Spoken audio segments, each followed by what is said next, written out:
Hi, welcome to my channel. My name is Anna, and here are 10 writing propaganda I'm not falling for, and neither should you. Now, I do have the list on my phone, and they're in no particular order. I think I have at least 10 of them, and I'm just going to just list them out with probably a little bit of explanation, but we'll see how that one goes. So, the first one is real writers write every day. And the reason why I'm not falling for this is that's very unrealistic. And life is messy and stuff happen. And as I'm currently writing right now, um, I got really sick the other day. And so I haven't written in like almost a month. It's coming close to a month since I haven't written anything. Does that make me not a writer? I don't think so. So we're moving right along.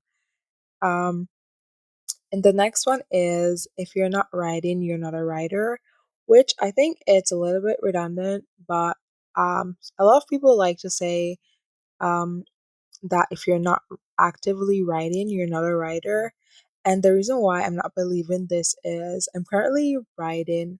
If you've watched, and I'm going to leave the video right here, but if you've watched that video, I did mention that I have this story called it's about two people falling in love that they're fated to fall in love. I did mention that, and I don't know something happened while I was sick and recovering, and it just came to me that I needed now is the time I need to write a story. So I spent so much time just plotting and plotting and plotting, which meant I also wasn't writing the story that I've been writing for months now, and it also means I wasn't writing the story. And not because I'm not actively writing doesn't make me a writer, because there's so much that goes into writing that's not that's just not even writing. You know what I'm saying? So I'm not falling for that. Number three, you have to write what sells. And currently, the thing that's selling is romanticy, especially enemies to lovers.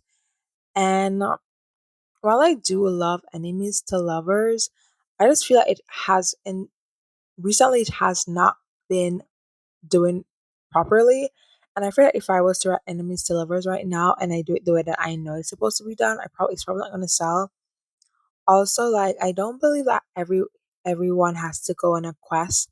There's this thing where almost I know that Red Queen specifically did it because that's the book that I noticed it in, and I started listening to Powerless, and I realized that I don't know for some reason they always have to have the main female character. She has to be a thief or she's from some low life family, and I just don't think that I want that for my book. I like writing book where my female characters are, they're used to tapping into their girly side. Like my main book, my female character, she's a librarian.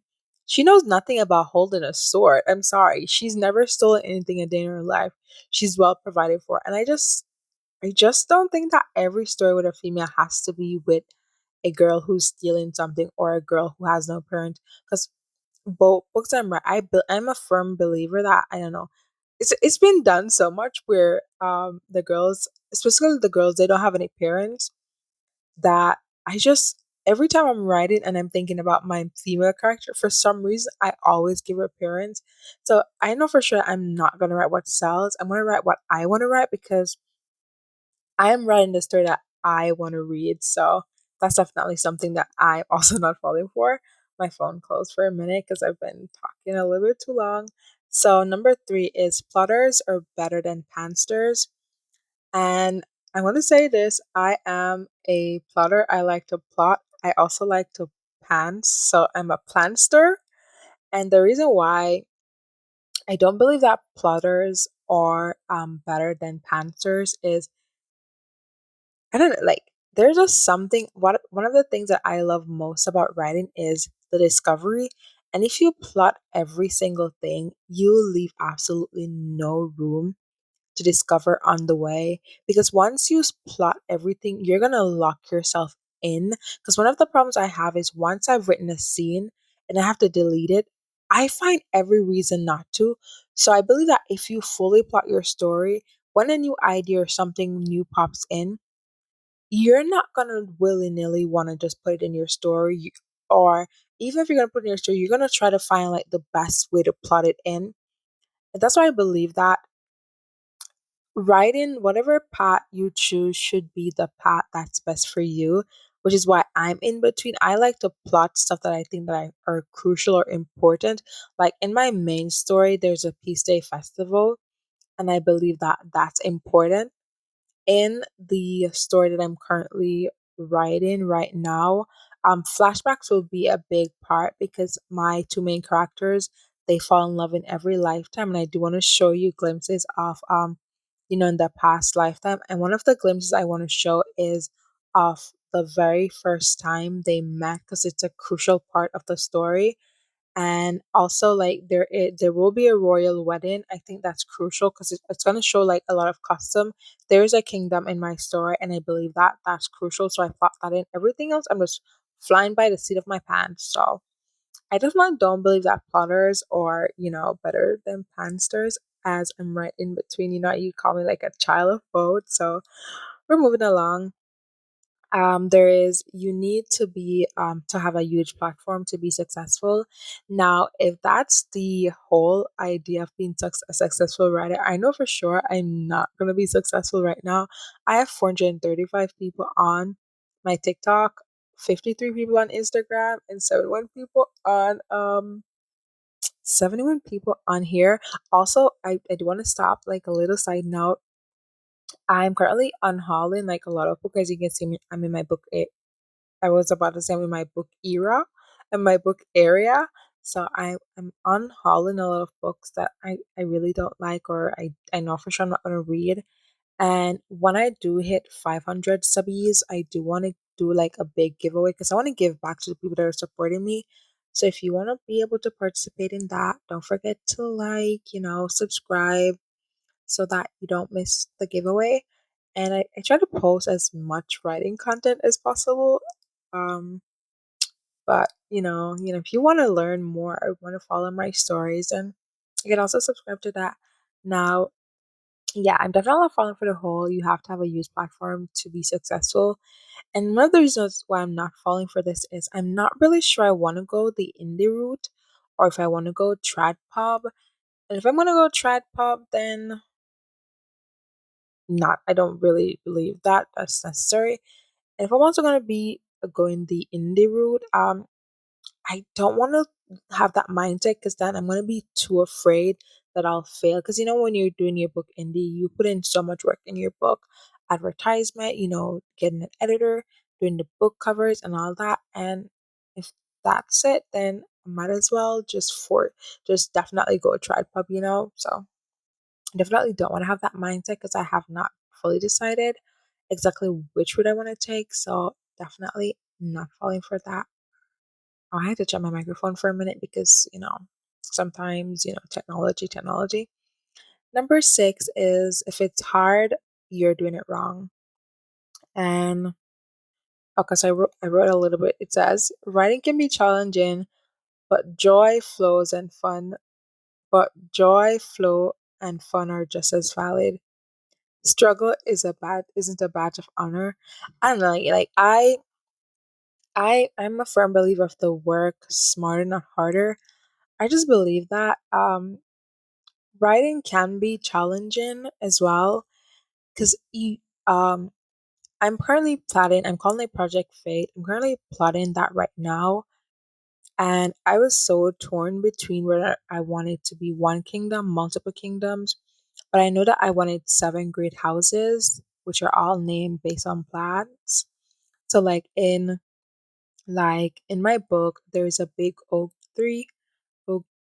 tree, and there are lavenders around it in the like this is in the palace garden. And so that the royal family, they put the word lavender and oak together, so they're the Lavenoaks. I just think that's really cute.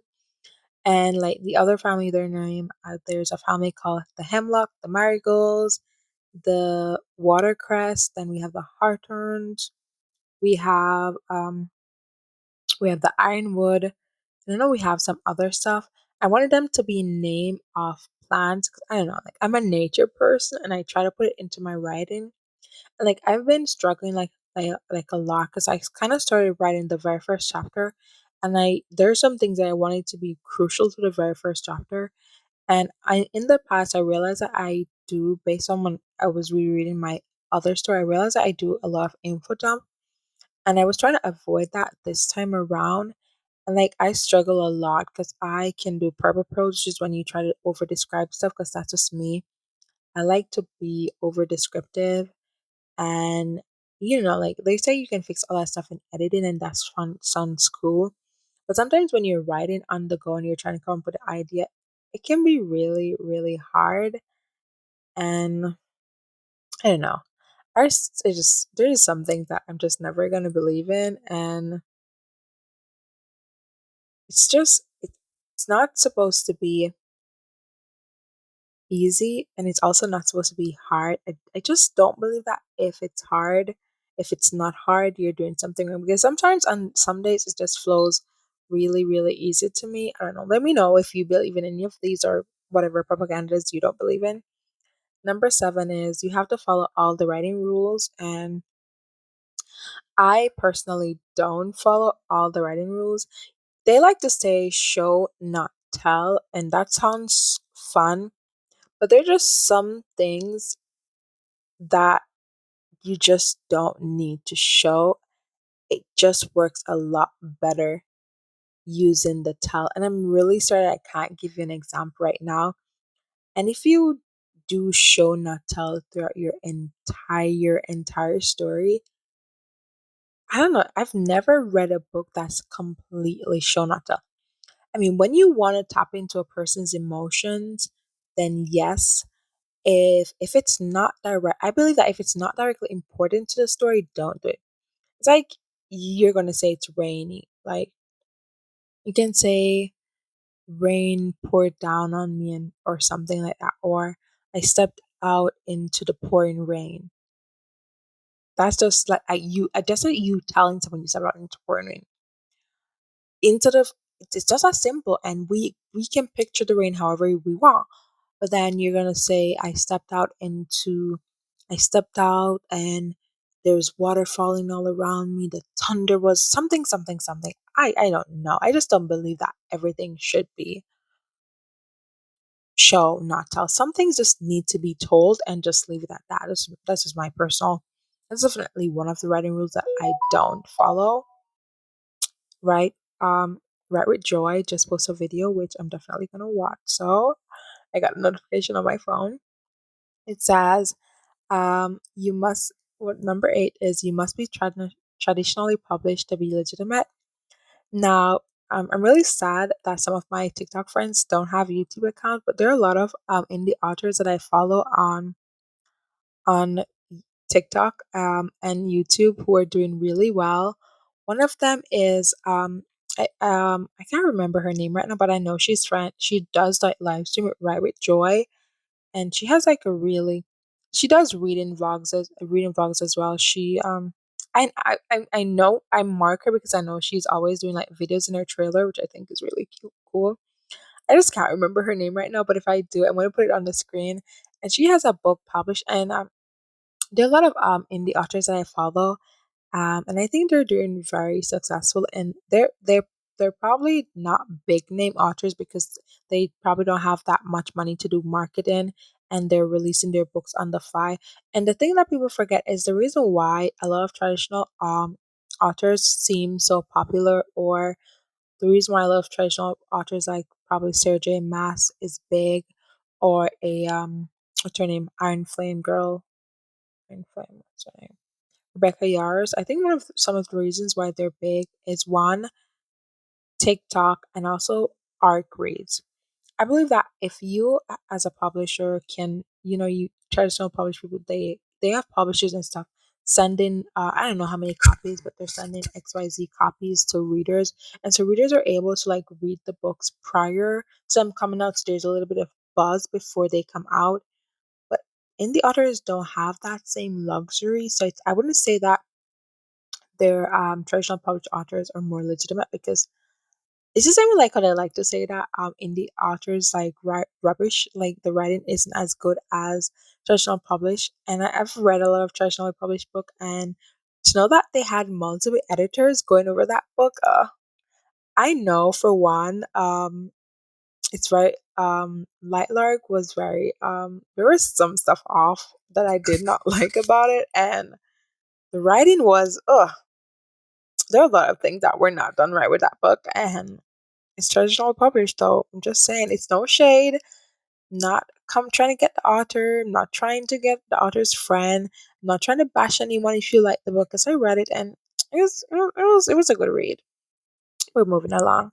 Number nine, fast writing means low quality. Now, I've heard of people who can what's his name? Stephen King can write a book in, I think if it's not 2 months, it's a whole month. And I've read Stephen King book. They're not my speed, but I wouldn't necessarily say the quality of the book is low. Some people just write faster than some people. Like I know if I was to sit down and not let my perfectionist get in the way, I know I could pump out a book in 30 days, you know? There's a I'm a little bit of a perfectionist and I keep on letting it get in the way. And so like I'll write a chapter, I get it perfect, and then the next day I'm like, no, there's just something, and I reread the entire chapter only for it to be the exact same chapter. So I'm just saying, writing fast. I don't think that uh, writing fast does necessarily means the quality of the book isn't good, because there are some traditional published authors who are out there spending 2 years working on a book and it comes out like shit. So once again, no shade to the trad pub industry, because I'm hoping to join you guys. I'm just, trying to be honest. Number 10 is you have to suffer for your art. I just, I put a little note. Okay, romanticizing burnout helps no one. You don't need to destroy yourself to create meaningful stories. Like the other day, I was really sick because I have asthma, and it is currently spring. My chest, the left side of my chest, really hurts when, my allergies and stuff. And then I get really bad migraines. And when I'm not feeling well, all I want to do is to just curl up in bed and sleep. And my doctor says, if I'm not feeling well, I should get as much rest as possible. And so if you're going through like a patch where you just don't feel okay, then you don't need to suffer for your art. Like I just believe that some of the books that I like, I know they say Harry Potter is very problematic, but it is 2025 and people still read Harry Potter. There is the last Olympian, the Percy Jackson series. Like it's been years later and people still read that. It's been years later and people still talk about Twilight. So when your book comes out, if people love it enough, it will survive years to come. I just don't think there is any rush on anything, because looking at how things have gone, all those books, I think all those books would have still like been bangers, would have been bangers right now if they were to publish in 2025. And feel free to disagree if you want, but that's just my personal belief.